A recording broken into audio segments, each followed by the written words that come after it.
Stephen King has a story called Christine about a killing machine. You think it's all fiction? It's not.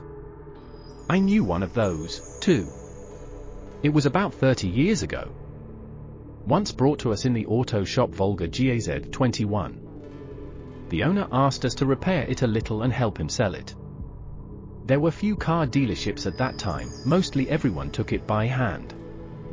I was surprised at the relatively low price for a decent car, even thought of buying it myself, but my wife talked me out of it. She wanted a newer car. We agreed to help the owner of the Volga, the more he promised a good commission. We began to offer the car to our friends and clients. Soon there was a willing buyer. The owner gave the Volga without haggling, and it even seemed to me that he did it with great relief and somehow hiding his eyes guiltily. In the evening with colleagues we celebrated a favorable deal, and the next day, we forgot about it. A few months later this car was again in our repair shop. It had been in a road accident. It was only slightly dented, but its new owner was killed on the spot. And again, now his relatives asked to sell this damn car. The widow was initially against the purchase. It immediately seemed to her that the car is more like a funeral hearse, but the deceased wife did not listen. After a while they found a buyer. Someone of ours to his neighbor Suvavatulal.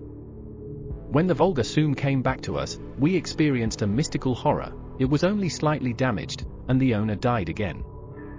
It appeared that we were dealing with a real killer car. Nothing to it, and the owner goes straight to the grave.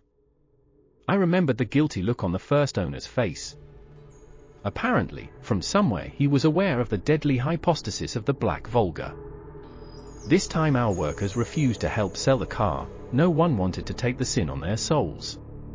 But one young guy, our good acquaintance, knowing the terrible history of the killer car, said that he does not believe in mysticism, and coincidences in life happen, and you have to be a fool to refuse a great car for a ridiculous price. Anyway, a few weeks later we buried him. And Volga, as always, with minimal scratches and dents again stood in our workshop. Not only to repair it, we were afraid to go near it. Even to pass by it required all our courage. We had a long discussion about what to do with the killer car. Some suggested dousing it with gasoline and setting it on fire. Some suggested drowning it in the river.